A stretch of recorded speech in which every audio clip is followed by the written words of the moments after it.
I want you to listen carefully, for the words I speak are not my own, but rather the echoes of an eternal truth that has been whispered throughout the ages. This truth, my dear friends, is that your imagination is the very gateway to the reality you experience. It is the God-given power within you, the creative force that shapes your world. When I say believe you can and you are halfway there, I am not speaking of a mere mental exercise or a fleeting moment of positive thinking. No, I am referring to a state of consciousness, a profound inner knowing that transcends all doubt and limitation. This belief, this unwavering faith in your desired outcome, is the very substance of things hopeful, the evidence of things not yet seen in the physical realm. Consider for a moment the implications of this statement. If belief alone can propel you halfway towards your goal, then it stands to reason that the remaining distance is but a matter of allowing that belief to fully manifest in your experience. This is the essence of what I have long taught, that your outer world is nothing more than a reflection of your inner assumptions and beliefs. Let us delve deeper into this concept. When you truly believe you can achieve something, you have already created it in the realm of imagination. And make no mistake, the imagination is not some fanciful playground of idle thoughts. It is the very workshop of creation. It is in this inner world that all things find their origin before they are made manifest in the physical realm. Now, some of you may be thinking, but never have believed in things before, and they did not come to pass. To this I say, examine the nature of your belief. Was it a fleeting hope, a mere wish tossed into the universe like a penny into a wishing well?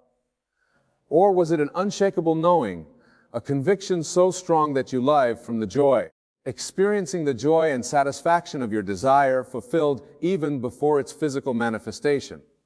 You see, my dear friends, the power of belief lies not in its density, but in its consistency and the feeling it evokes within you. When you truly believe you can accomplish something, you begin to embody the state of the wish fulfilled. You walk, talk, and breathe as though your desire has already been realized. This is not pretense or self-deception. It is the highest form of faith, the kind that moves mountains and parts seas. Let me illustrate this with a simple example.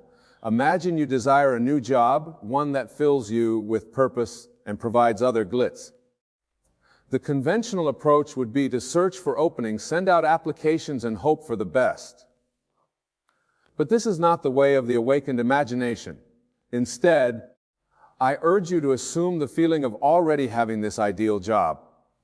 As you lay in your bed at night, feel the satisfaction of a day well spent in your new position. Experience the joy of making a difference through your work. Feel the gratitude for the abundant compensation you receive. Live in this state night after night until it becomes your dominant feeling, your new reality. What you are doing in this exercise is far more powerful than any action you could take in the outer world. You are impressing upon your subconscious mind, the faithful servant that brings your assumptions to life, that the reality of your wish fulfilled and your subconscious being intimately connected with the infinite intelligence that governs the universe will set in motion a series of events to bring about the physical manifestation of your imaginal act. This, my friends, is the true meaning of believe you can, and you are halfway there. Your belief, when it reaches the level of absolute conviction, creates a bridge between your present circumstances and your desired state. It sets the stage for the miracle of manifestation to occur. But let me be clear, this is not about forcing changes in the outer world through sheer willpower. It is about changing your concept of self, your inner conversation, and your dominant feeling state. When you do this, the outer world has no choice but to conform to your new self-concept. For the outer is always a reflection of the inner. Now, some of you may be wondering, but what about action? Surely we must do something to achieve our goals. And to this, I say inspired action will naturally flow from your changed state of consciousness. When you truly believe in the reality or desire, you will find yourself moved to take steps that align with that reality. These actions will not feel like hard work or struggle, but rather like an effortless unfolding of events leading you to your desired end. Remember, the outer world is plastic and receptive to your inner assumptions. It is constantly being shaped and reshaped by the contents of your consciousness. Therefore, the most important work you can do is not in the outer world, but in the inner world of your imagination and beliefs. Let us pause for a moment and reflect on this profound truth. Close your eyes, if you will, and contemplate the goal that burns brightest in your heart. Perhaps it's a loving relationship, financial abundance, perfect health, or fulfilling career. Whatever it may be, I want you to imagine just for a moment that you have already achieved this goal. Feel the emotions that would accompany this achievement. Experience the joy, the satisfaction, the peace that comes with the realization of your desire.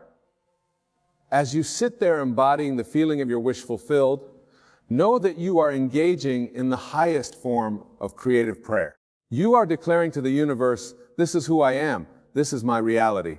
And the universe's infinite wisdom and perfect law must respond to this declaration.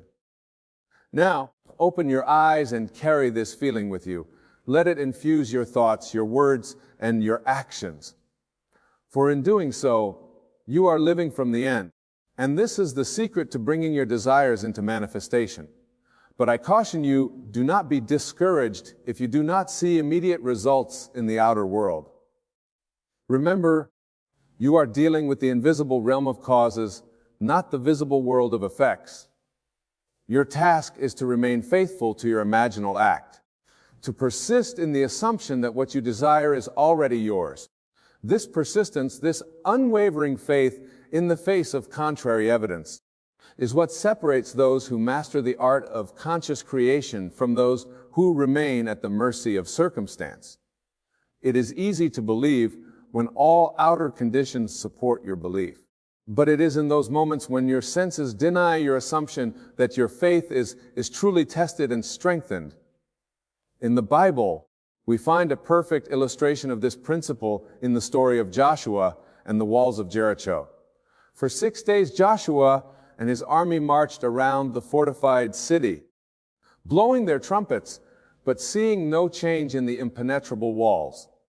It would have been easy to doubt, to question the sanity of their actions, but they persisted in their faith. And on the 7th day, the walls came tumbling down. This, my dear friends, is the power of persistent assumption. The walls in your life, whether they be financial limitations, health challenges, or relationship obstacles, are no more real or permanent than the walls of Jericho. They are simply projections of your past assumptions and beliefs. And just as Joshua's persistent faith brought down physical walls, your unwavering belief in your desired state will cause the walls in your life to crumble and fall.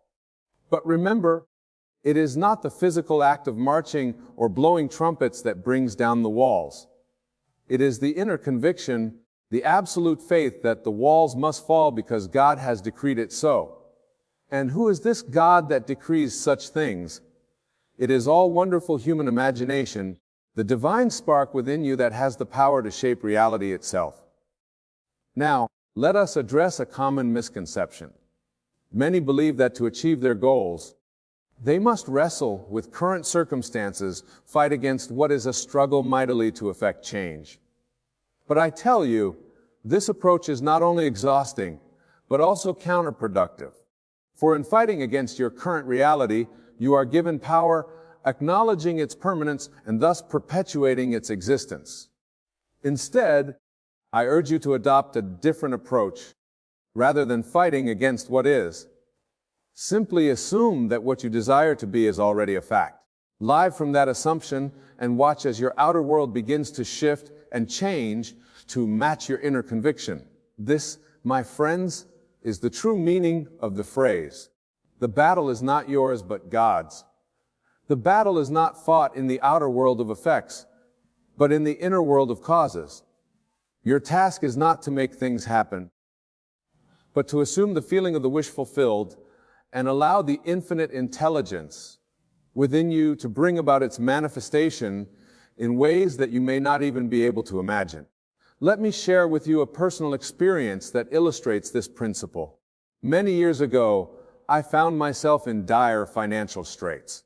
Bills were piling up and opportunities seemed scarce. The temptation to worry and struggle was great.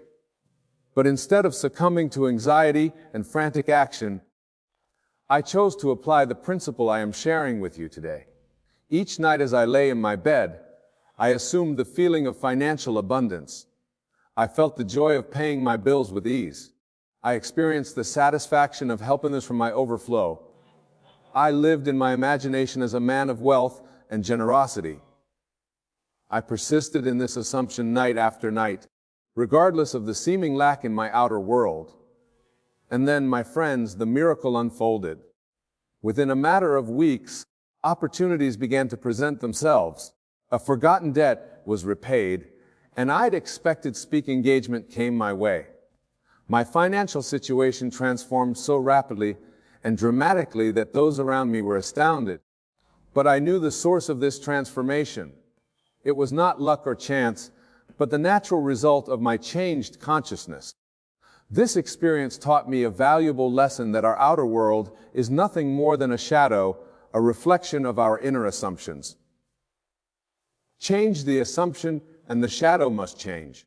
This is the law as exact and unfailing as any law in physics. Now I can hear some of you thinking, but Wayne, surely it can't be that simple. There must be more to it than just believing. And to this I say, yes, it is that simple. And no, there is nothing more to it. But simple does not mean easy. The challenge lies not in the complexity of the process, but in your ability to persist in your assumption in the face of contradictory evidence. You see, when you first begin to apply this principle, your senses will rebel. They will shout at you, presenting evidence that seems to contradict your new assumption. This is the moment when many falter, when they abandon their imaginal act and return to their old patterns of thought and belief. But I urge you, my dear friends, to stand firm in these moments. Remember that your senses can only show you the effects of past beliefs and assumptions. They cannot peer into the invisible realm of causes where your new assumption is taking root and beginning to grow. Think of it like planting a seed in the ground. Once you've planted the seed, you don't dig it up every day to check on its progress. You trust in the invisible processes of nature to nurture that seed and bring it to fruition. In the same way, once you've planted the seed of your desire in the fertile soil of your imagination, trust in the invisible processes of creation to bring it to manifestation. This trust, this unwavering faith, is what Jesus referred to when he said, "Therefore, I tell you, whatever you ask for in prayer, believe that you have received it, and it will be yours." Notice the tense used here. Believe that you have received it, not that you will receive it. This is the secret of living from the end of experiencing the reality of your desire and your imagination before it manifests in the physical world. Now, let's delve deeper into the practical application of this principle. How do you cultivate this level of belief, this unwavering faith in your desired outcome? The key lies in your ability to create and sustain a particular feeling state. You see, my friends, your subconscious mind does not understand words in the way your conscious mind does. It responds to feelings, to emotions, to the sensory vividness of your imaginal acts. Therefore, to impress your desire upon your subconscious, you must feel the reality of it with all the intensity you can muster.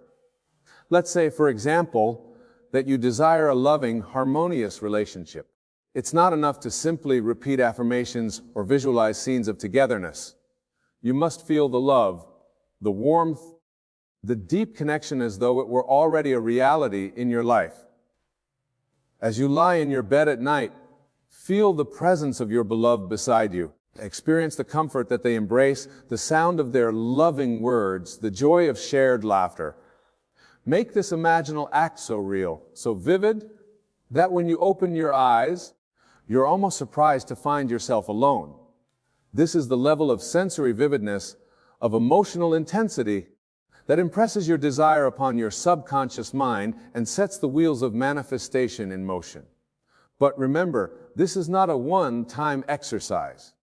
You must return to this state night after night, regardless of what your outer circumstances may showing you, for it is your persistence, your ability to maintain your assumption in the face of contrary evidence that demonstrates your faith and brings your desire into manifestation. Now, some of you may be wondering, but what if I can't sustain this feeling? What if doubts creep in? My dear friends, doubts are natural.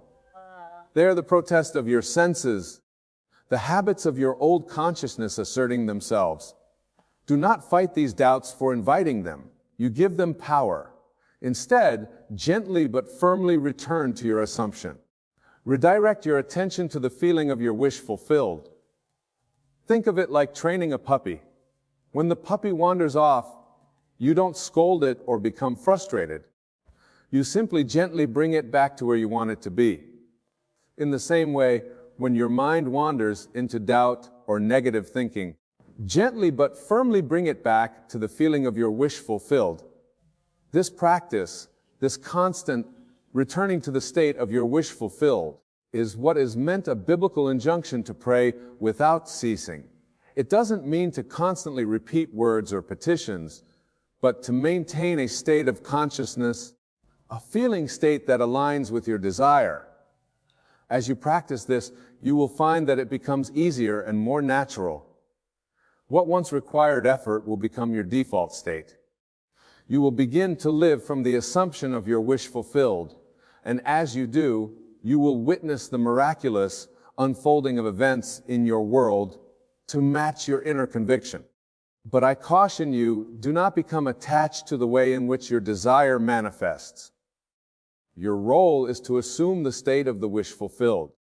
It is not to dictate the means by which it comes about. The infinite intelligence that responds to your assumption knows far better than your conscious mind how to bring your desire into manifestation. Trust in this intelligence. Allow it to work on your behalf. Your job is simply to maintain your assumption, to live from the end, and to be open and receptive to the opportunities and circumstances that will inevitably arise to bridge the gap between your current reality and your desired state. Now, let's address another important aspect of this principle. When I say believe you can, and you are halfway there, I'm not suggesting that you should believe in your ability to make something happen. Rather, I'm urging you to believe in the present reality of your desire. You see, there's a subtle but crucial difference here. When you believe in your ability to achieve something, you are still placing your desire in the future, still seeing it as something to be attained. But when you believe in the present reality of your desire, you are acknowledging it as an already existing fact, simply awaiting your recognition and acceptance. This shift in perspective is powerful. It moves you from a state of wanting or needing to a state of having and being. And it is from this state of having and being that true creation occurs. Consider the biblical story of creation. God did not say, "Let there be light, and I hope it will come to pass." No, the declaration was clear and absolute. Let there be light. And likewise, this is the model of creation we are called to emulate. We are to declare the reality of our desire with the same absolute certainty, the same unwavering conviction.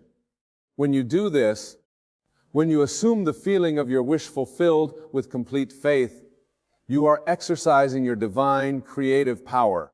You are aligning yourself with the very force that created the universe. And that same force will move heaven and earth to bring your assumption into physical manifestation. But remember, my dear friends, with great power comes great responsibility. As you begin to grasp the magnitude of this creative principle, you must also cultivate wisdom and discernment in its use. For just as you can create experiences of joy, abundance, and fulfillment, you can also, through misuse of this power, create experiences of lack, limitation, and suffering. Therefore, I urge you to be mindful of your thoughts, your inner conversations, and most importantly, your habitual feeling states. For these are the seeds from which your future experiences will grow. Plant wisely, tend to your mental garden with care, and you will reap a harvest beyond your wildest dreams. Now let us return to our central theme, believe you can and you are halfway there. As we've explored, this belief is not a mere intellectual assent to a possibility. It is a profound, unshakable knowing, a state of consciousness that aligns you with the creative power of the universe. When you truly believe, when you live from the assumption of you're fulfilled, you set in motion forces beyond your comprehension. You activate a law as certain as gravity, a principle as reliable as the rising and setting of the sun. This law of this principle is that consciousness is the only reality, and what you assume as truly your consciousness must inevitably express itself in your outer world. But here's a crucial point that many miss. The power lies not in the belief itself, but in the feeling that the belief engenders. Your subconscious mind, the faithful servant that brings your assumptions to life, responds not to words or mental images alone, but being associated with those words and images. This is why it's so important to make your imaginal acts as vivid and emotionally charged as possible. When you imagine your desire fulfilled, feel the joy, the gratitude, the sense of accomplishment that would accompany his realization that these feelings permit your entire being. For it is these feelings that impress your desire upon your subconscious and set the wheels of manifestation in motion. Now, some of you may be thinking, but never, I've tried this before and it didn't work. To this, I say, examine the nature of your attempt. Did you truly live from the end, consistently maintaining the feeling of your wish fulfilled? Or did you merely engage in periodic visualization or formation, all the while holding on to your old beliefs and assumptions? You see, my friends, this principle is not a technique to be applied sporadically. It is a way of life, a fundamental shift in how you relate reality itself. It requires persistence, patience, and above all, faith. Not blind faith in some external power, but faith in the creative power of your own consciousness. Let me share with you another personal experience that illustrates this point. Many years ago, I found myself in New York, broken, unemployed, longing to return to my home in Barbados. But I had no money for passage, and my family, struggling themselves, could not help me. Instead of succumbing to despair, I applied the principle we're discussing today. Each night I lay in my bed, I assumed the feeling of being in Barbados. I felt the tropical breeze on my skin, heard the familiar sounds of my homeland, experienced the joy of reuniting with my family.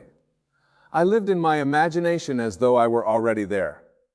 I persisted in this assumption night after night, regardless of my outer circumstances. And then, my friend, the miracle unfolded. Within a matter of weeks, I received a letter from my brother containing the exact amount of money I needed for my passage home. The circumstances that led to this was so unlikely, so unexpected that to the outside observer, it would have seemed like pure chance or coincidence. But I knew better. I knew that this was the natural, inevitable result of my changed consciousness. By assuming the feeling of my wish fulfilled, I had set in motion a series of events that led to its physical manifestation. This experience taught me a valuable lesson that our outer world is infinitely more malleable, more responsive to our inner state than we have been led to believe. It showed me that when we change our concept of self, when we assume a new state of consciousness, the entire universe conspires to reflect back to us that new self-concept. Now, I want to address a question that often arises when I share these teachings. Many ask, but what about other people? Surely we can't control their actions or decisions. And to this I say, you are not seeking to control others. You are aligning yourself with a state of consciousness in which your desire is already fulfilled. And in doing so, You will find that people in circumstances naturally arrange themselves to match your assumption. You see, other people in your life are not separate from you in the way you might think. In a very real sense, they are playing roles in the drama of your consciousness. As you shift your consciousness, as you assume a new state of being, you will find that others naturally respond in ways that support your new assumption. This is not manipulation or control. It is simply the outworking of a universal law that your outer world must conform to your inner assumptions. As you change your concept of self, as you live from the state of your wish fulfilled, you will find that the entire world reshapes itself to match your new self-concept. But remember, this principle is not about imposing your will on others or the world around you. It's about aligning yourself with the creative power of the universe, about allowing your desire to manifest in harmony with highest good of all concerned. When you operate from this level of consciousness, you'll find that your manifestations unfold in ways that are often far more wonderful than you could have imagined or planned. Now, let us delve even deeper into the practical application of this principle.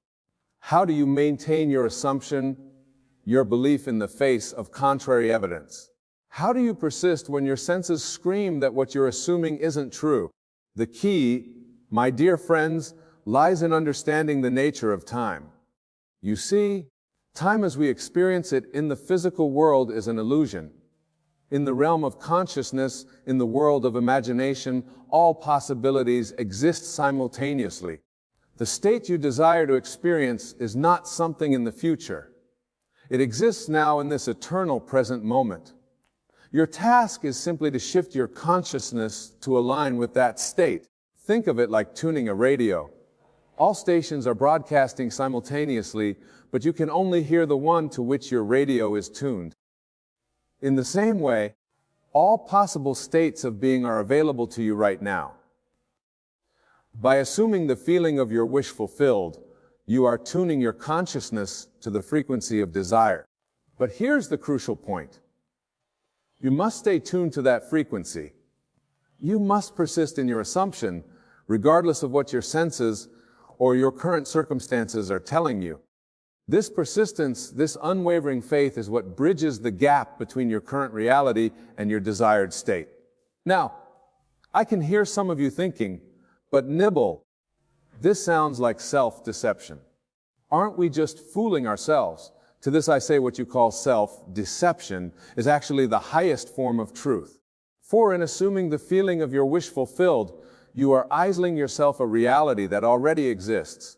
It's in the realm of infinite possibilities. Remember, your current reality is nothing more than the picturing of your past assumptions and beliefs. It has no more prominence or reality than the state you desire to experience.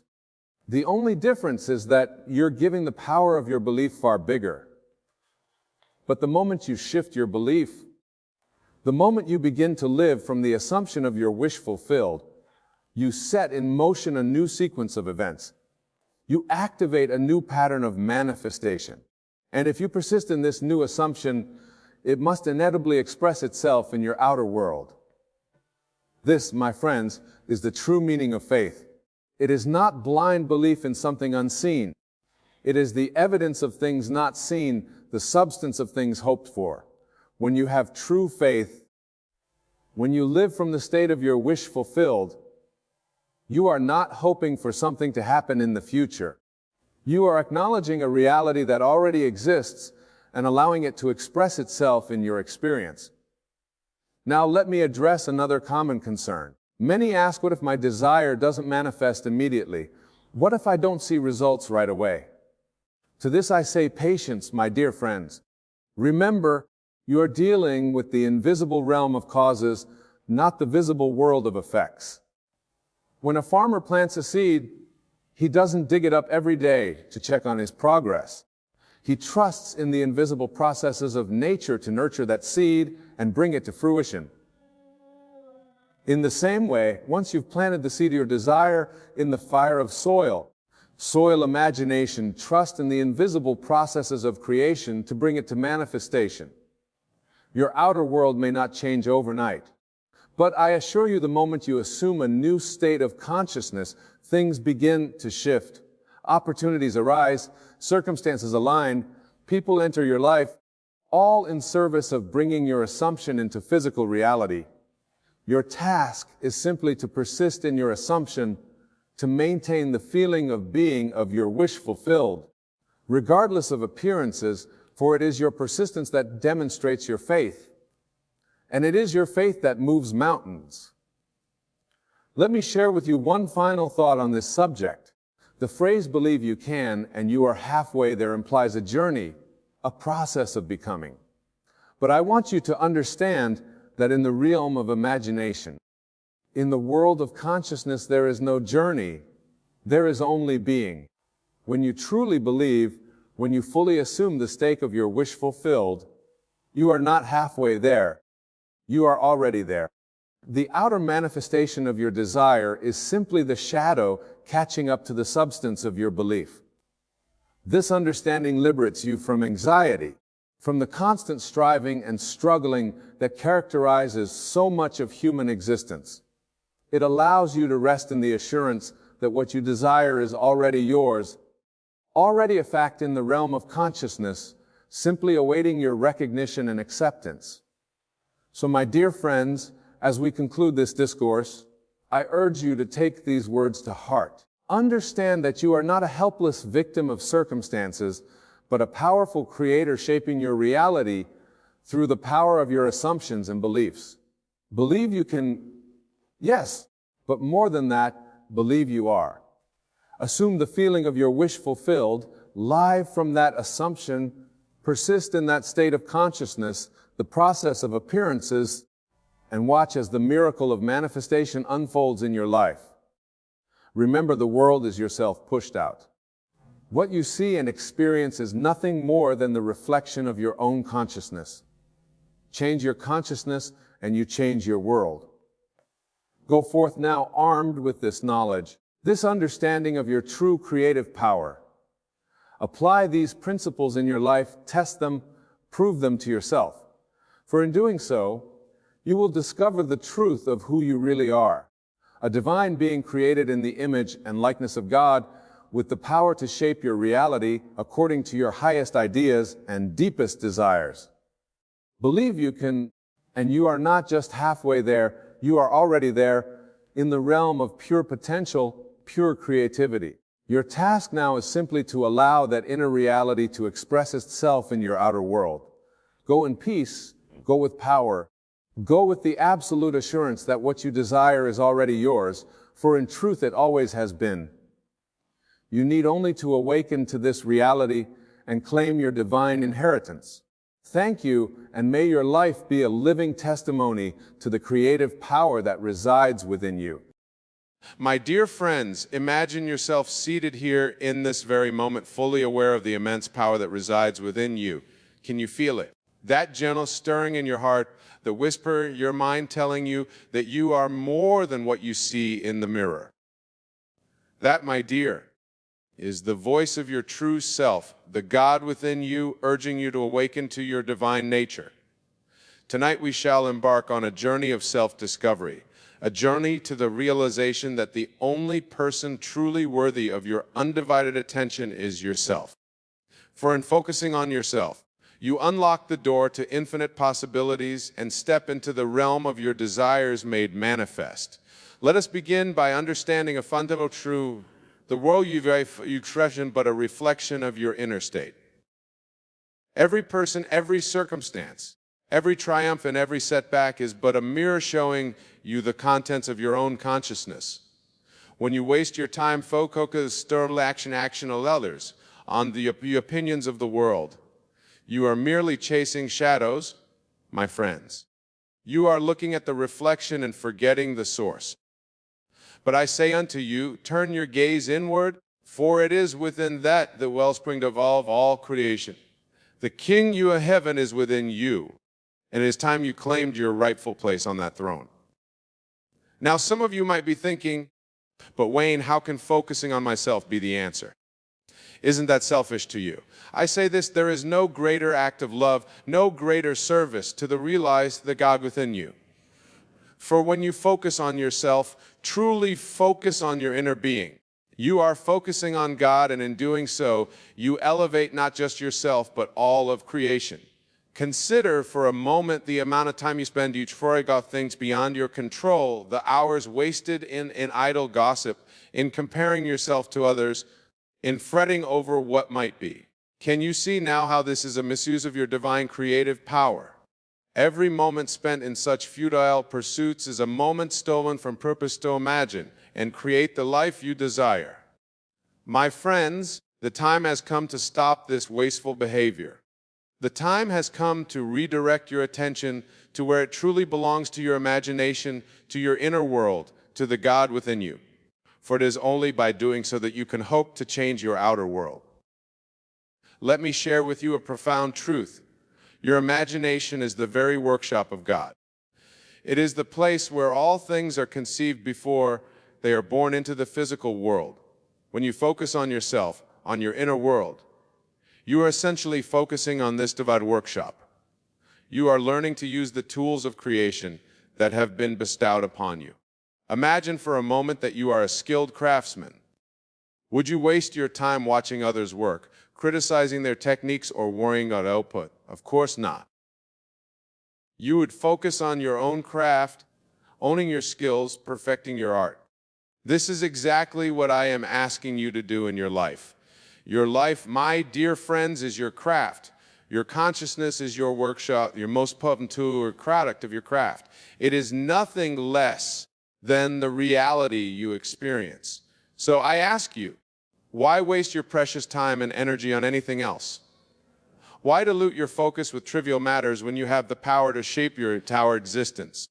Now, some of you might, but wait at Wayne, how do I begin this journey of self-focus? How do I stop wasting my time? The answer, my friends, is simpler than you might think. It begins with a shift in your awareness, a conscious decision to turn your attention inward. Start by becoming aware of your thoughts. Notice how often your mind wanders to external concerns, to what others are doing, to past regrets or future anxieties. Each time you catch yourself in such thoughts, gently but firmly bring your attention back to yourself, to the present moment, to your inner world. This practice, seeing, is the foundation of all change.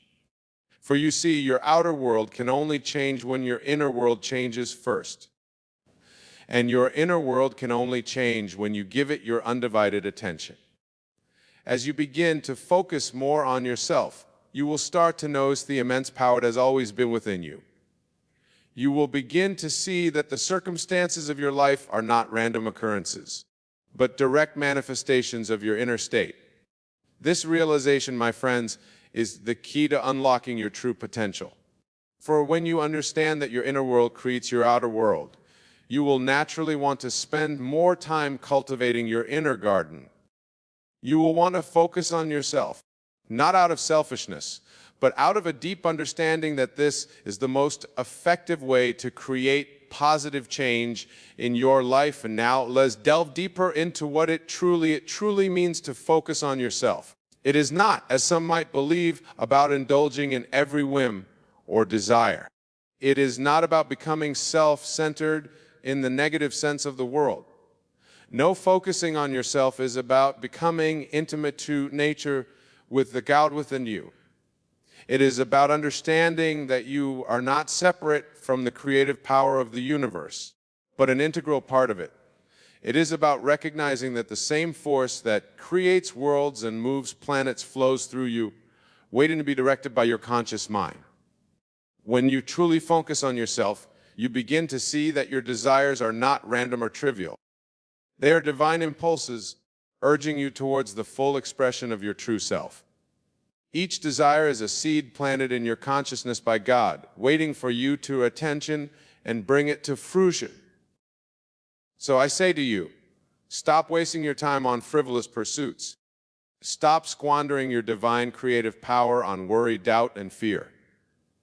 Instead, turn your focus inward and tend to these seeds of desire within you. Water them your mash your theme with your faith, and watch as they grow into the beautiful reality you have always dreamed of.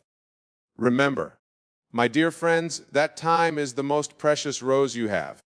Each moment is a gift, an opportunity to create, to grow, to become more of who you truly are. When you waste your focusing on external matters, on things you cannot control, you are essentially rejecting this gift. You are saying to the universe, I do not value this opportunity you have given me.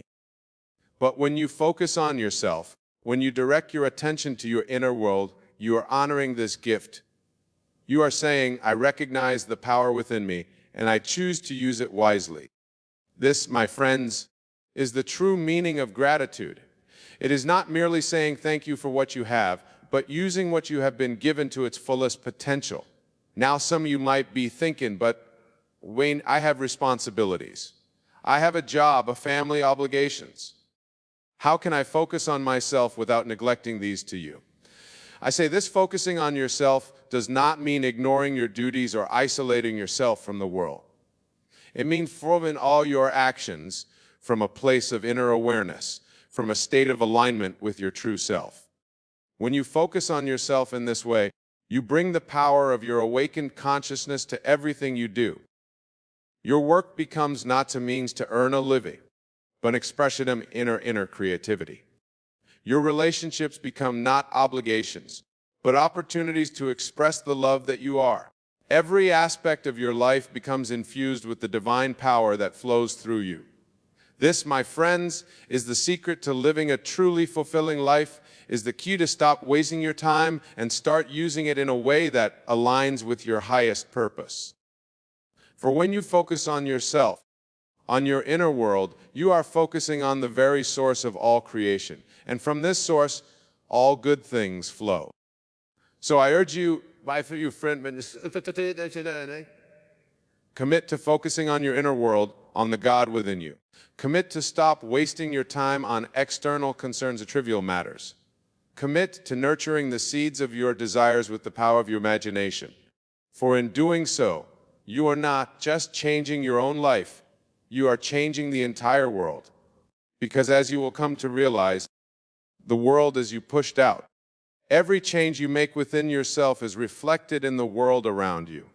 Every moment you spend in alignment, your truth ripples a positive change that extend far beyond what you can see.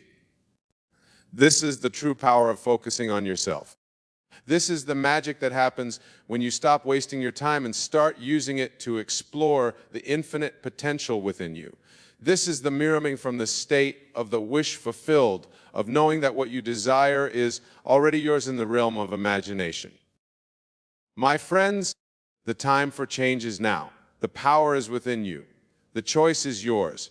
Will you continue to waste your time on external concerns, on worry and doubt, or you, the God within you, and begin to create the life you truly desire? I say to you, choose wisely, for in this choice lies the key to your freedom, to your happiness, to the full expression of your divine nature. Choose to focus on yourself, not out of selfishness, but out of a deep understanding that this is the most powerful way to serve the world. For when you focus on yourself, when you align with the God within you, you become a beacon of light in this world. You become a living example of what is possible when one recognizes their true nature. You become a channel through which the infinite creativity of the universe can flow. And in doing so, you inspire others to do the same. You show them through your own transformed life that they too have this power within them. You become a living testament to the truth that I have been sharing with you tonight. So my dear friends, I implore you focus on yourself. Stop wasting your time on things that do not serve your highest good. Redirect your attention to your inner world, to your imagination, to the God within you. For it is here in this inner realm that all things are possible. Remember, the outer world is but a shadow, a reflection of your inner state. By focusing on yourself, by cultivating your inner garden, you are creating the most beautiful, the most abundant, the most loving outer world possible. This is not selfish. This is your divine duty, your sacred responsibility. As we continue on this journey together, I want you to hold this truth close to your heart. You have abundant power in your life. Not your circumstances, not other people were other to you. You alone have the reality to shape your reality through the focus of your attention and the power of your imagination. So let us make a solemn vow here and now to stop wasting our time on frivolous pursuits. Let us commit to focusing on ourselves, on our inner world, on the God within us. For in doing so, we are not turning away from the world, but embracing it in its entirety. We are not becoming selfish, but becoming the fullest, most radiant expression of our true selves. And as we do this, as we stop wasting our time, we will begin to see miracles unfold in our lives. We will witness the power of our imagination made manifest in the world around us. We will experience the joy, the abundance, the love that is our birthright. For you see, my friends, when you focus on yourself where you are focusing on God, and when you align yourself with God, with the creative power of the universe, there is nothing that is impossible for you. All things become possible. All dreams become achievable. All desires become attainable. So I say to you once again, focus on yourself. Redirect your attention to your inner world, to your imagination, to the God within you. For it is here, in this sacred inner space, that your true power lies. It is here that you will find the key to creating the life you desire and deserve. As we delve deeper in this practice of self-focus, I want to understand that this is not a one-time event, but a continuous journey. It is a moment-by-moment choice to direct your attention inward, to align with your true self, to live from the state of your wish fulfilled. Each time you catching time on external concerns, gently but firmly bring your focus back to yourself. Each time you find yourself worrying about the future or regretting the past, bring your attention back to the present moment and you. To this practice, my friends, is the essence of what I call living in the end. It is about assuming the feeling of your wish fulfilled here and now, regardless of external circumstances. It is about focusing so intently on your desired state that it becomes your present reality in your imagination. And remember, what is a feeling and conviction must inevitably manifest in your outer world. This is the law of your being. This is the power that you possess. So I ask you, why waste your time on anything less than this divine practice? Why dilute your focal concerns when you have the power to create worlds within you? As you continue to focus on yourself, as you stop wasting your time on external matters, you will begin to experience a profound shift in your consciousness. You will start to see the world not as something separate from you, but as an extension of your own being. You will begin to understand that every person you encounter, every situation you face, is a reflection of your own consciousness. And with this understanding comes great power and great responsibility. For when you know the worlds you pushed out, you naturally want to cultivate the most beautiful, the most loving, the most abundant inner state possible. You want to focus on yourself not out of selfishness, but out of a deep desire to contribute to the well-being of all. This, my dear friends, is the true meaning of self-love. It is not about ego or vanity. It is about recognizing your divine nature and allowing it to shine forth in all its glory. It is about focusing on yourself as an act of love for all of creation. As you practice this self-focus, as you stop wasting your time on external concerns, you will begin to notice subtle changes in your life. Synchronicities will increase. Opportunities will appear as if by magic. People will be drawn to your radiant energy. But remember, these outer changes are merely reflections of the inner change that has place within you. They are the natural locus or shifted focus of your alignment with your true self. So do not become attached to these outer manifestations. Do not waste your time seeking validation from the external world. Instead, continue to focus on yourself, on your inner state, on the feeling you wish fulfilled. For it is this feeling that is the true creator of your reality. The outer world, in all its magnificence, is merely catching up to what you have already created within. Now, some of you might be wondering, but never, what about my current circumstances? What if my reality is yours? How can I focus on myself when the world seems to be against me? To you I say this, your circumstances, no matter how challenging they may seem, are not your reality. They are merely shadows, reflections of past thoughts and beliefs. Your true reality is what exists in your imagination, in your consciousness. So I urge you, do not waste your time and energy fighting against your current circumstances. Do not rail against what is. Instead, focus on yourself, on your inner world, on the state you wish to embody. For when you do this, when you assume the feeling you wish to feel despite all outer evidence to the contrary, you set in motion a series of events that must inevitably lead to the manifestation of your desire. This, my friends, is the true test of is you believe when all is going well. But can you maintain your focus on your desired state even when the world seems to contradict it? Can you persist in the assumption that you are who you want to be, that you have what you desire, even when your senses deny it? If you can focus on yourself and your desired state with unwavering faith, then truly all things are possible for you. For you have aligned yourself with the creative power of the universe. You have become one with God. And in this state of oneness, of one with your true self, time takes on a different meaning. You no longer waste time worrying about the future or regretting the past. You no longer squander your energy on trivial pursuits or external validations. Instead, you live fully in the present moment, aware that this moment contains in it all possibilities. You focus on yourself, on your inner state, knowing that this is the point of power from which all creation springs. My dear friends, can you see now the immense power that lies within you? Can you grasp the profound implications of this practice self-focus? Can understand why I implore you to stop wasting your time on anything less than this divine work? For when you focus on yourself in this way, when you align with the God within you, you are not just changing your own life, you are changing the entire world. You are fulfilling your divine purpose. You are becoming you were always meant to be. So I say to you once again, focus on yourself. Stop wasting your time. Direct your attention to your inner world, to your imagination, to the God within you. For it is here in this sacred inner space that miracles are born. As we near the end of our time together, I want to leave you with a powerful exercise, a practical way to implement this practice of self-focusing your daily life. Each night, as you lay in your bed just before you drift off to sleep, I want you to focus your attention inward. Close your eyes and imagine yourself as the person you want to be.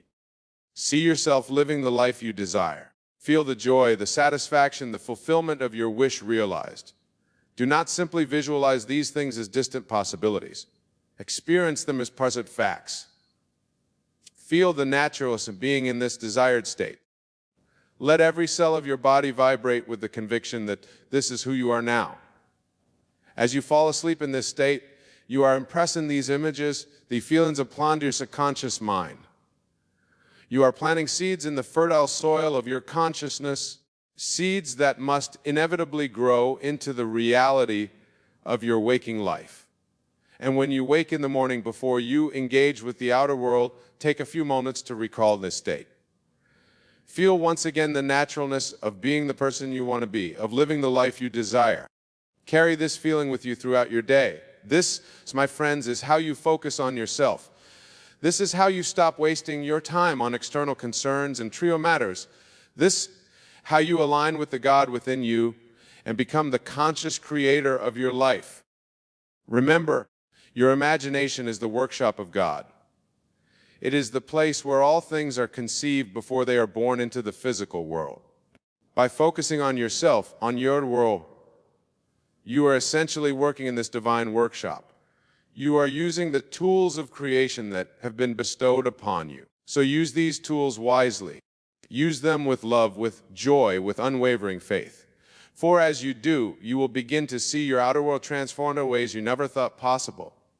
And as these transformations occur, do not become complacent. Do not waste your time basking in your achievements or resting on your laurels. Instead, continue to focus on yourself, on your inner world, on the next beautiful state you wish to embody.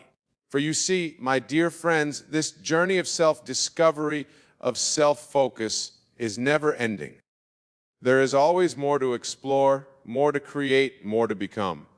The moment you think you have arrived is the moment you begin to stagnate. So keep pushing forward. Keep exploring the infinite potential within you. Keep focusing on yourself, not out of ego, but out of a deep understanding that this is how you best serve the world. For when you focus on yourself in this way, when you align with the God within you, become the be alive in this world, you become a living example of what is possible when one recognizes their true nature. You become a channel through which the infinite creativity of the universe can flow. And in doing so, you inspire others to do the same. You show them through your own foreign life that they too have this power within them. You become a living testament to the truth that I have been sharing with you tonight. So, my dear friends, as we conclude our time together, I implore you once more, focus on yourself. Stop wasting your time on things that do not serve your highest good. Redirect your attention to your inner world, to your imagination, to the God within you. For it is here in this inner realm that all things are possible. It is here that you will find the peace, the joy, fulfillment that you seek. It is here that you will discover your true power and your divine purpose. Remember, the outer world is but a shadow, a reflection of your inner state. By focusing on yourself, by cultivating your inner garden, you are creating the most beautiful, the most abundant, the most loving outer world possible. This is not selfish. This is your divine duty, your sacred responsibility. This is how you contribute to the well-being of all. This is how you change the world. So go forth, my dear friends, with this newfound understanding. Go forth and focus on yourself with unwavering dedication. Go forth and stop wasting your time on trivial pursuits and external concerns. For as you do, you will begin to experience the miracle of your own divine nature. You will begin to see the power of your imagination made manifest in the world around you. You will begin the life you have always dreamed of, not as a distant possibility, but as your present reality. And in this realization, in this living from the state of the wish fulfilled, you will find a joy, a peace, a fulfillment beyond anything you have ever known.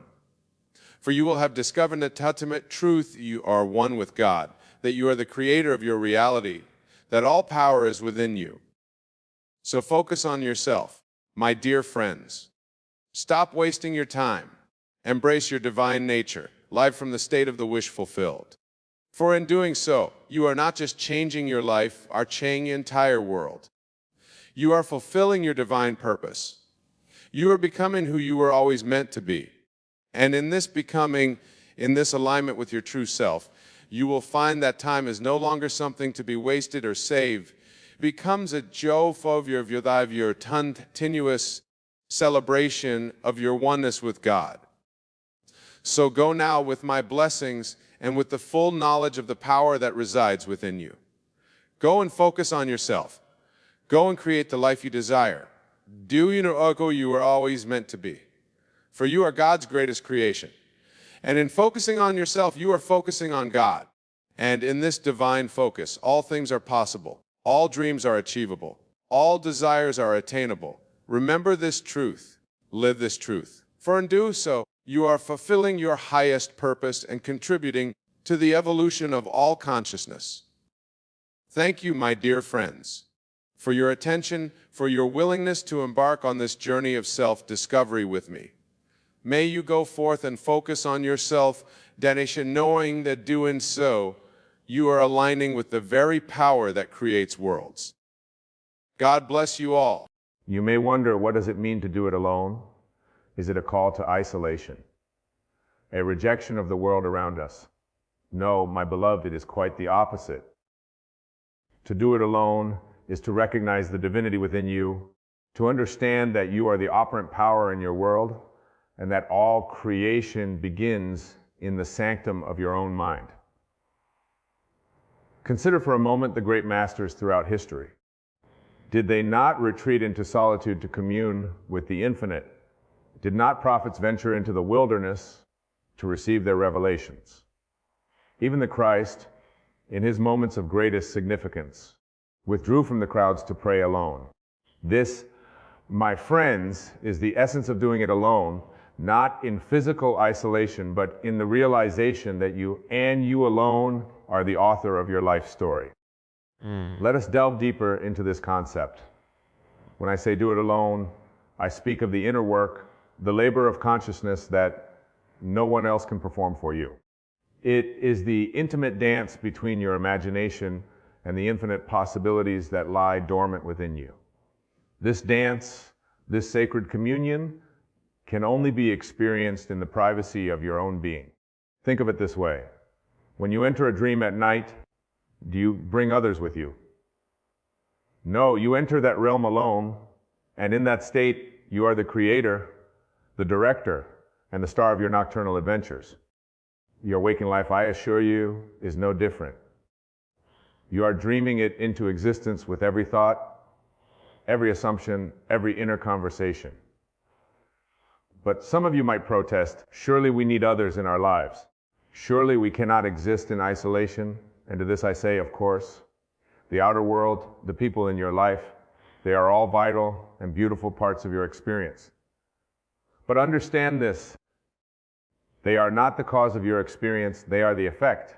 They are the reflections of your inner state, the manifestations of your consciousness.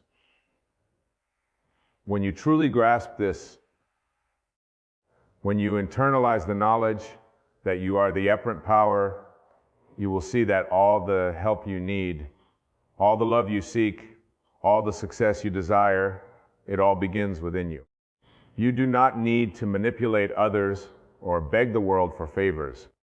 You need only to adjust your inner state to align your consciousness with your desires, and the outer world will rearrange itself to match your vision. This, my dear friends, is the true meaning of doing it alone. It is the recognition that you are not a mere fragment in a vast, uncaring universe, but that you are the universe itself focused into this particular point of time and space. You are God in distribution, experiencing yourself through the vessel of your human form. Now, let us explore how this principle applies to your daily life. Imagine you desire a new job, a position that fills you with excitement and purpose. The common approach would be to scour job listings, to network feverishly, to plead your case to potential employers. And while these outer actions may have their place, they are not the source of your success. Instead, I urge you to do it alone. Retreat into the theater of your mind. There in that sacred space, see yourself already occupying that position. Feel the satisfaction of doing work that inspires you. Hear the congratulations of your colleagues. Experience the pride of your loved ones. Make this inner experience so vivid, so real, that when you open your eyes, you will be surprised to find yourself still in your current circumstances. This, my friends, is the art of assumption, when you assume the feeling of your wish fulfilled, when you live from the end as if it were already a reality. You set in motion forces beyond your conscious understanding. The entire universe conspires to bring about the conditions that match your inner state. But remember, this is not mere positive thinking or idle daydreaming. This is a fundamental shift in your concept of self. You are not trying to change things, you are changing the thinker. You are revising your own identity to match your desire. Let me share with you a profound truth. The outer world is dead. Yes, you heard me correctly. The world you perceive with your senses is but a shadow, a reflection of past thoughts and assumptions. It has no power to create, no ability to cause. It can only reflect what you hold in your consciousness. This may seem a stark statement, perhaps even a disturbing one, but I assure you it is the key to your freedom.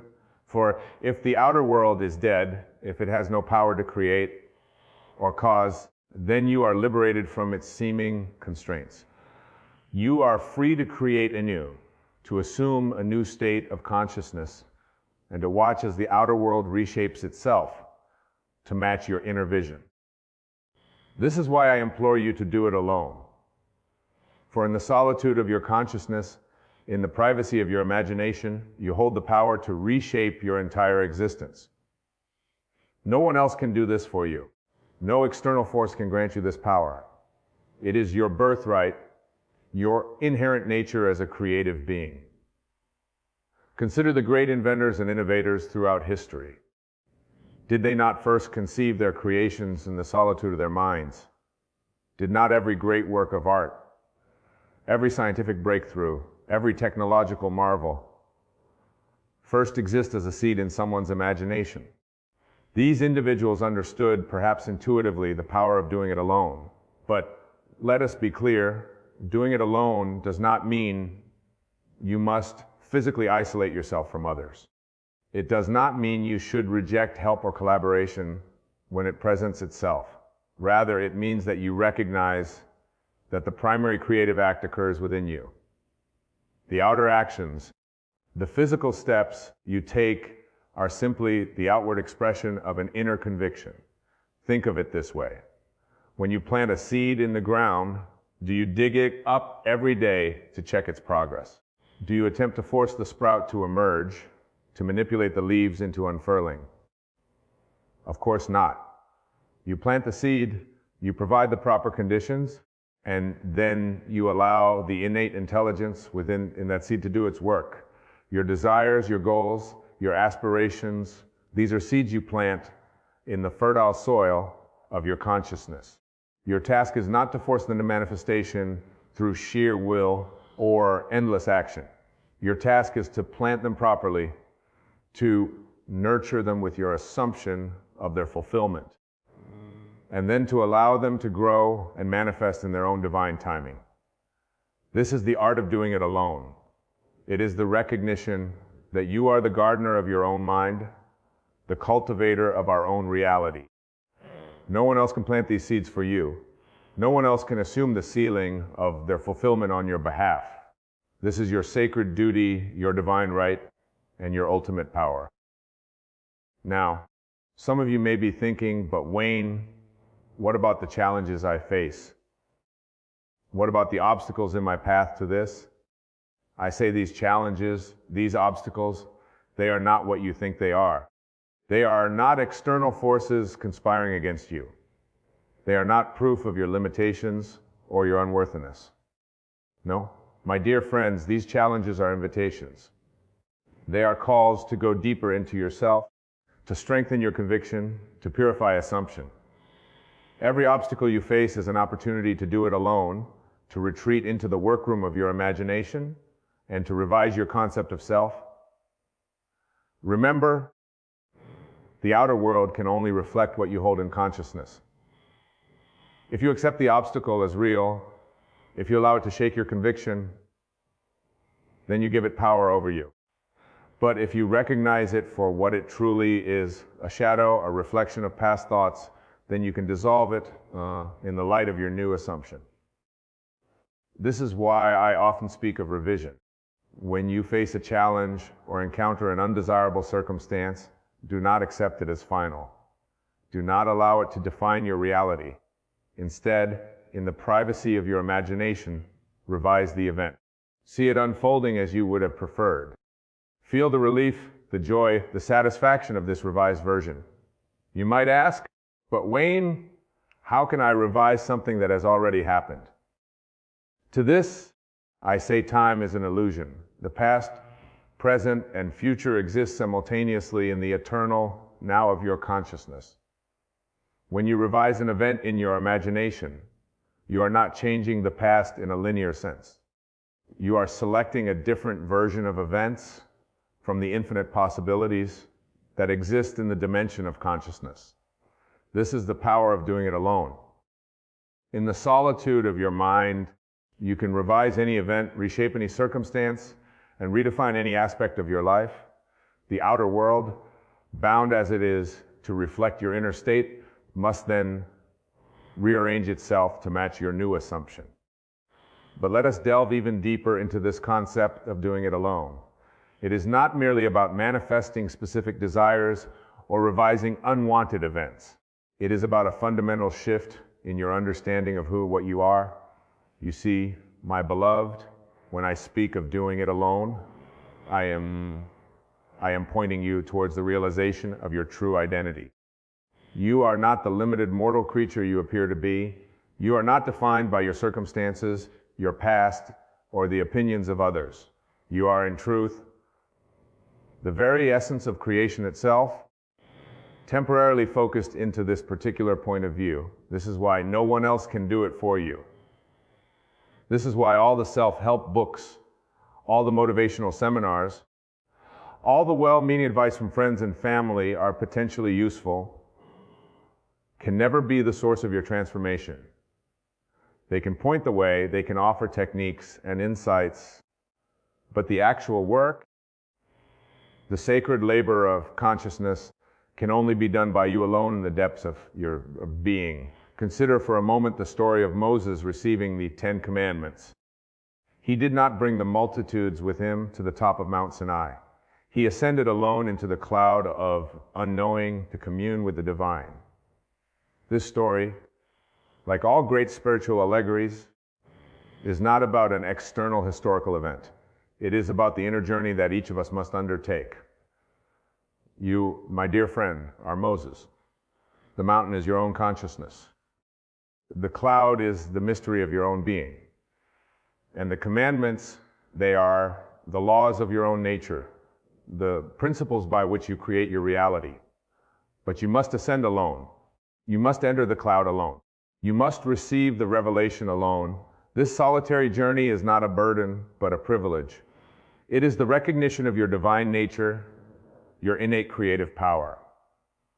When you truly understand this, when you fully embody this truth, you will never again feel alone in the common sense of the word. For you will know that you are one with the source of all creation, that you are the very substance from which all things are formed.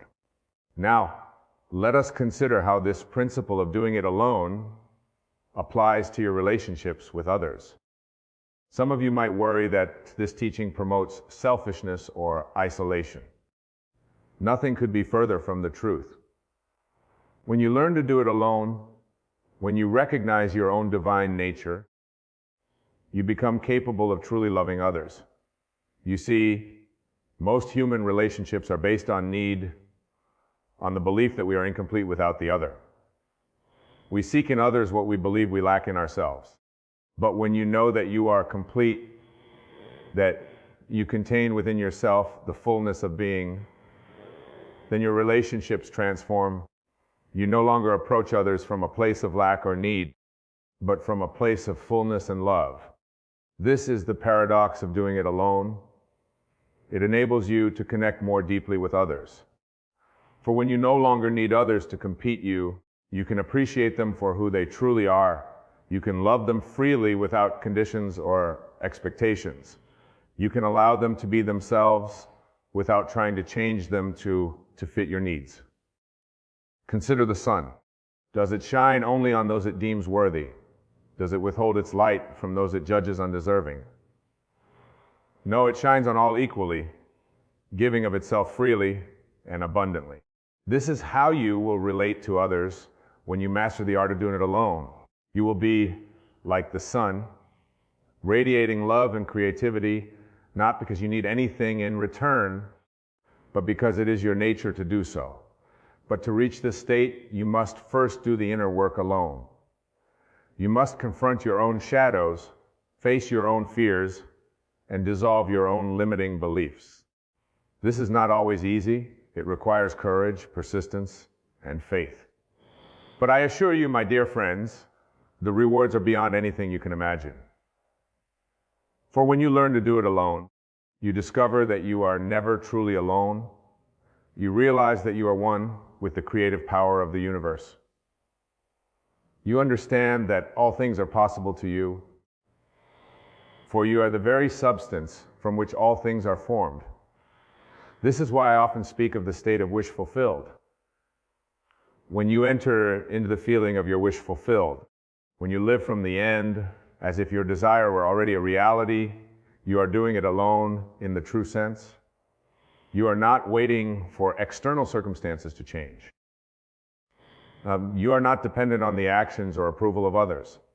You are creating from within, shaping your reality through the power of your assumption.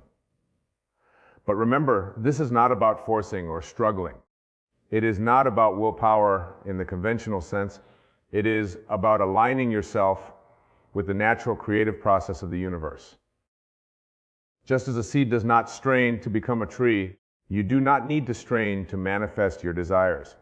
You need only to assume the right state of consciousness to feel the naturalness of your wish fulfilled, and then to allow the outer world to reshape itself accordingly. This trust in the process is itself a form of doing it alone, for it requires you to release your attachment to external results, to let go of your need to control the how and when of your manifestation. It asks you to have faith in your own creative power, to trust in the wisdom of your own being. Think of a great artist at work. When they stand before a blank canvas, do they doubt their ability to create? Do they worry about where the paint will come from or how the brushes will move? No, they simply begin allowing the creative impulse to flow through them. They trust in their own artistic vision, in their own creative power. You, my dear friend, are the artist of your own life. Your consciousness is the canvas, your imagination, the brush, and your assumptions, the paint. And like the artist, you must trust in your own creative power. You must have faith in your ability to shape your reality. This faith, this trust is the essence of doing it alone. It is the recognition that all the power you need is already within you. It is the understanding that you are not separate from the creative force of the universe, but are that very force itself focused into this particular point of view. Now, let us address a question that may arise in your minds. Some of you might be thinking, but Wayne, if I am doing it alone, if I am the creator of my reality, why do I sometimes experience unwanted circumstances? Why do I face challenges and difficulties? This is a profound question, and it strikes at the heart of our discussion. The answer lies in understanding the nature of consciousness and the process of creation. You see, your outer world is not created by your conscious thoughts alone. It is shaped by the totality of your consciousness, including your deepest beliefs, your habitual thoughts, and even the aspects of yourself that you may not be consciously aware of. When you experience unwanted circumstances, it is not a failure of your creative power. It is simply a reflection of some aspect of your consciousness that you may not have fully recognized or addressed. This is why doing it alone is so crucial. It requires you to delve deep into your own being, to confront and transform the hidden beliefs and assumptions that may be shaping them in reality in ways you don't consciously intend. Consider for a moment the concept of self-talk, the inner conversations you have with yourself throughout the day. These conversations, often occurring below the level of conscious awareness, are powerful creative forces. They are, in essence, the way you do it alone all the time, whether you realize it or not. If your inner conversations are filled with doubt, fear, or limitation, then these states will be reflected in your outer experience. But the wonderful news is that you have the power to change these conversations. You can consciously choose new thoughts, new assumptions, new inner dialogues that align with your desires. This is not about forced positive thinking or denying the reality of your current circumstances. It is about recognizing that your inner world is the true creative realm, and that by changing your inner conversations, you inevitably change your outer world. Let me share with a technique that I have found particularly powerful in this regard. I call it eavesdropping on your future self. Here's how it works. Imagine yourself in the future, having already achieved your desire. Listen carefully to the conversations you would be having in that state. what would you be saying to yourself? What would others be saying to you? Now, bring those conversations into your present. Begin to speak to yourself as if your desire were already fulfilled. Have imaginary conversations with others where they congratulate you on your success. Feel the naturalness of these conversations, the ease with which they flow. This technique is a powerful way of doing it alone. It allows you to align your inner world with the reality you wish to create regardless of your current circumstances. And as you persist in these new inner conversations, you will find your outer world beginning to shift and change to match your whole. But remember, my dear friends, this is not about escaping reality or lazy in a fantasy world. It is about recognizing the true nature of reality itself. What you perceive as the real world is simply the outpicturing of consciousness. By changing your consciousness, you literally change your world. This is why I often say that there is no such thing as fiction. Every story, every imagined scenario exists as a reality in the dimension of consciousness. When you imagine yourself in a desired state, you are not creating something new. You are tuning into an already existing reality, a version of yourself that already possesses what you desire. Your task then is not to create this reality, but to align yourself with it. This alignment happens within you in the privacy of your own consciousness. It is a solitary act, a sacred communion between you and the infinite possibilities that exist within you. This is the deepest meaning of doing it alone. It is the recognition that you are the operant power in your world, that you are the one who selects and animates the particular version of reality you experience. No one else can do this for you. No external power can grant you this ability. It is your inherent nature, your divine birthright. But let us be clear, doing it alone does not mean you must struggle or strain. It does not mean you must cut yourself off from others or reject help when it is offered. Rather, it means recognizing that the primary creative act occurs within you in the realm of your imagination and assumption. Think of it this way when you go to sleep at night. Do you worry about how your heart will continue to beat, how your lungs will continue to breathe? Of course not. You trust in the innate wisdom of your body to carry out these functions without your conscious control. In the same way, when you plant a seed in your consciousness, through imagination and assumption, you can trust in the innate creative power of your being to bring it to fruition. Your role is to plant the seed, to nurture with your faith and expectancy, and then to allow it to grow and manifest in its own divine timing. This allowing, this trust is itself a form of doing it alone. It requires you to release your attachment to external results, to let go of your need to control every aspect of the manifestation process.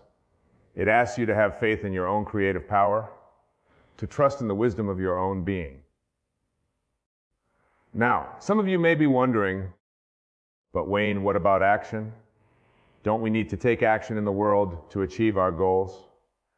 This is an excellent question, and it brings us to a crucial point in our discussion. Action is indeed important, but not in the way most people think. You see, inspired action flows naturally from a changed state of consciousness. When you have truly assumed the feeling of your wish fulfilled, when you are living from the end, the appropriate actions will arise spontaneously.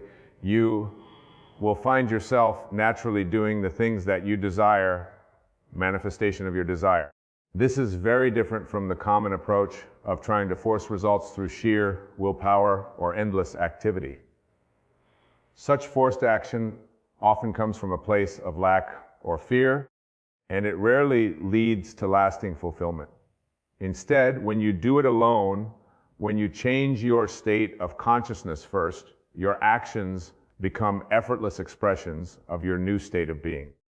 Consider the example of learning a new skill like playing a musical instrument.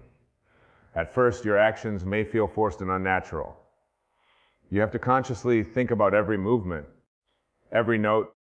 But as you practice, as you begin to embody the state of being a musician, your actions become more fluid, more natural. You no longer have to think about every little movement. The music simply flows through you.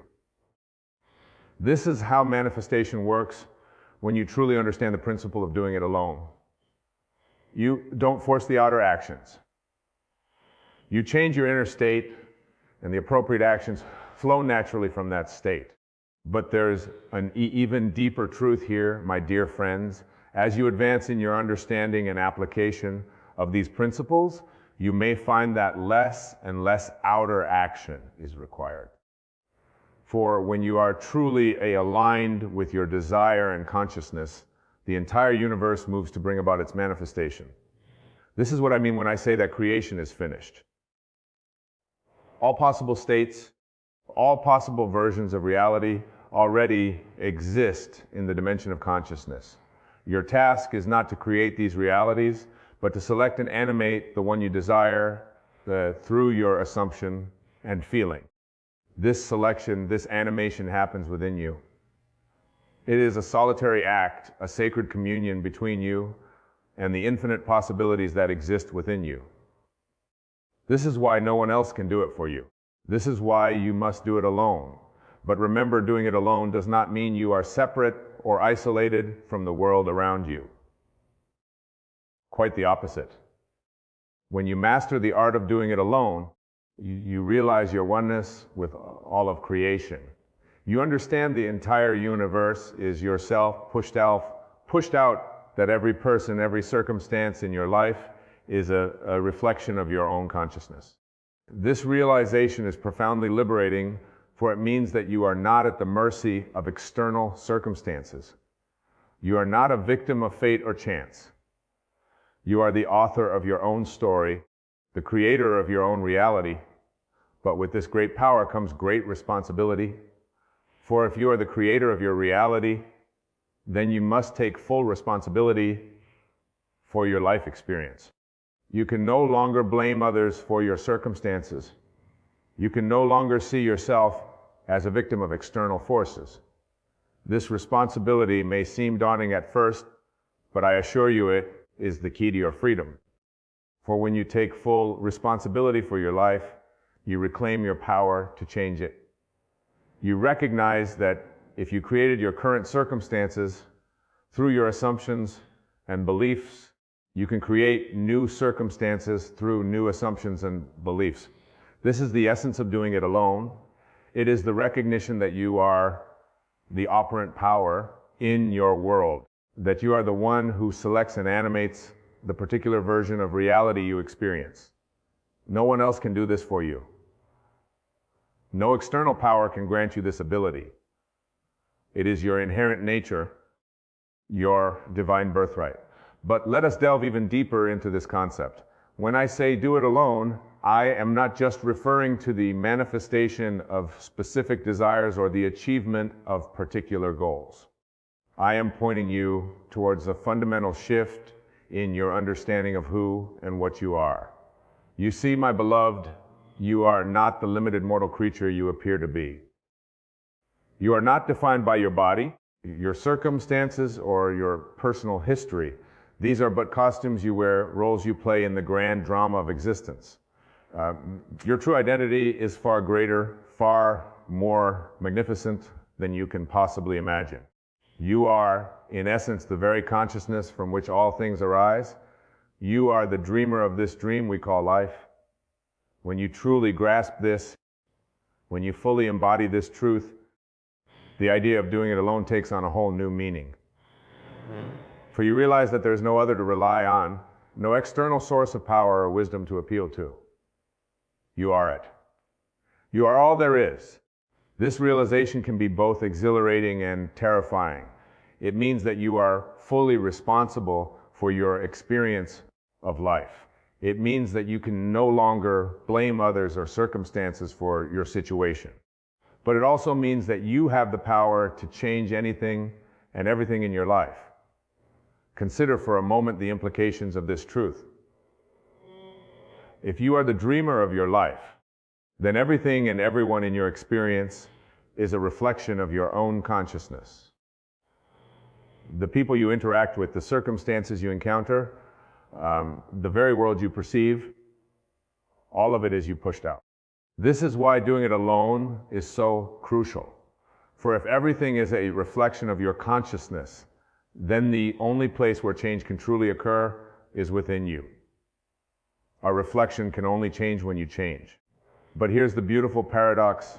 When you fully embrace the idea of doing it alone, when you take complete responsibility for your life experience, you also realize your profound connection to all of existence. For if you are the dreamer of your life, and if everything in your experience is you pushed out, then you are in a very real sense everything and everyone. This realization dissolves the illusion of separation. It reveals the underlying unity of all things, and from this place of unity, true love and compassion naturally arise. For how can you not love others when you recognize them as aspects of yourself? This is why the great spiritual teachers throughout history have emphasized self-realization. They understood that true transformation, true liberation can only come from within. They knew that each of us must make this journey alone, must discover our true nature for ourselves. But make no mistake, my dear friends, this journey of self-discovery, this process of doing it alone is not always easy. It requires courage, persistence, and faith. It asks you to question everything you thought you knew about yourself and the world. It challenges you to let go of all beliefs and limitations. There may be times when you feel lost or confused. There may be moments when you doubt yourself. And this teaching, this is natural. It is part of the process. But I urge you to persist, for on the other side of this struggle lies a freedom and a joy beyond anything you can currently imagine. Remember, you are not alone in this journey.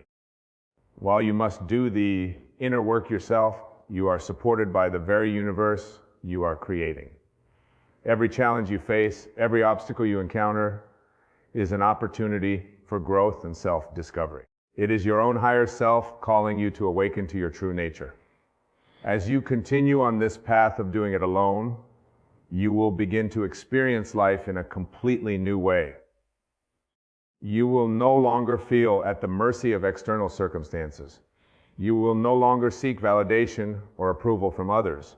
You will stand firm in the knowledge of your own divine nature, your own creative power. From this place of inner certainty, you will find that life begins to flow with an ease and grace you never thought possible. Opportunities will seem to arise spontaneously.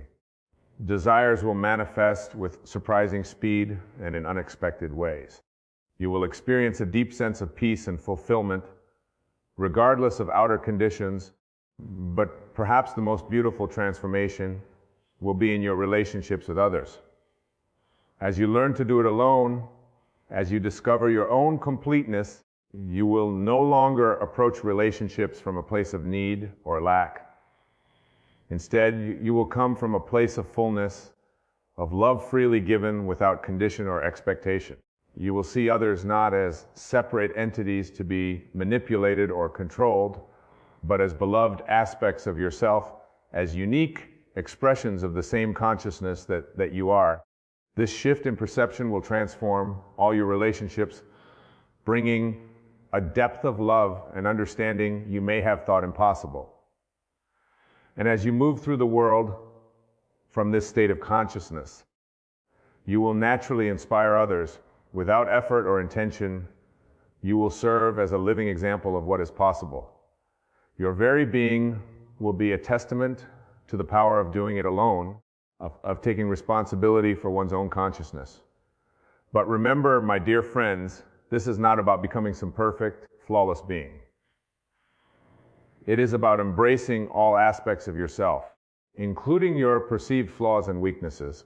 For these two are part of the magnificent tapestry of your being, part of the unique way in which the infinite expresses itself through you.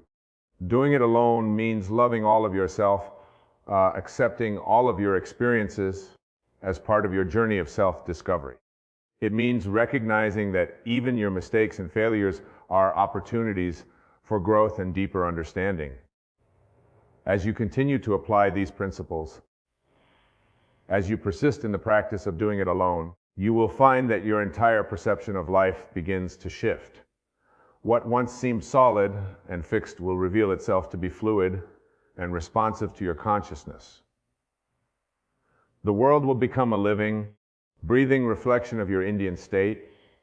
You will begin to see that every person, every circumstance, every experience in your life is a gift, a perfectly orchestrated opportunity for you to know yourself more fully, to express your divine nature more completely. Even the challenges and difficulties you face will be recognized as sacred invitations to grow and evolve.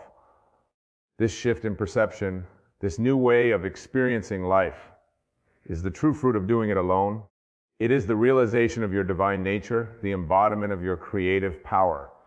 It is the fulfillment of your purpose as a unique expression of the infinite.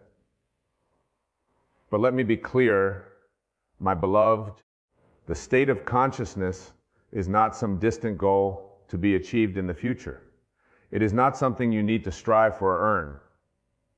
It is your true nature, your natural state of being. It is available to you here and now in this very moment.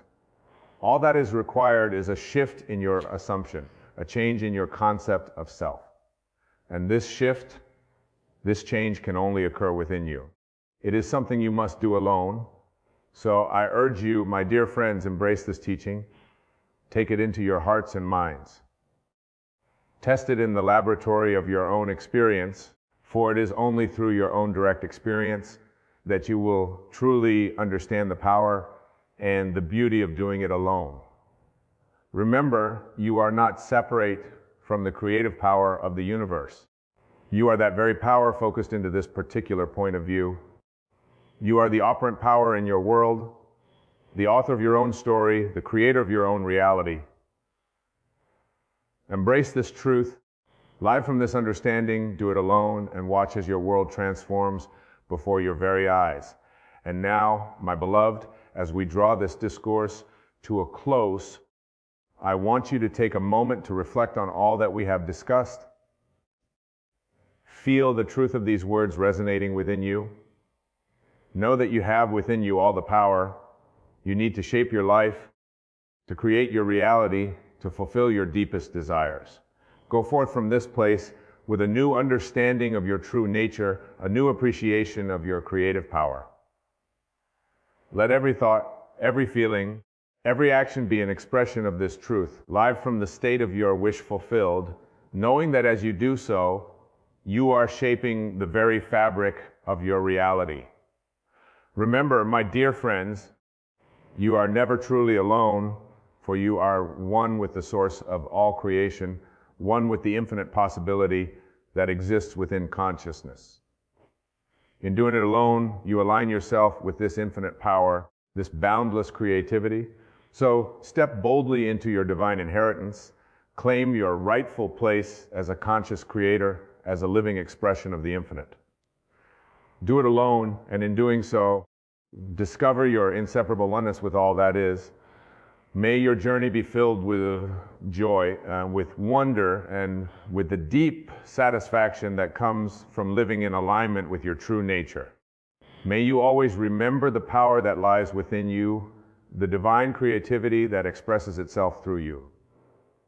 And above all, may you never forget that you are loved, you are supported, and you are infinitely powerful, for you are God in distribution, experiencing itself through the unique and beautiful expression that is you. Go now and do it alone. Create the life you desire. Be the person you wish to be, for in truth, you already are that person. You need only to recognize and embody this truth. Thank you, my beloved, for your attention, for your openness, and for your willingness to explore these profound truths. May your life be a testament to the power of doing it alone, a shining example of what is possible when we fully embrace our divine nature. And with that, I bid you farewell, knowing that we are never truly separate, for we are all one in the grand tapestry of consciousness. Until we meet again in this form or another, remember you are the operant power. You are the creator, you are divine. Now go forth and do it alone.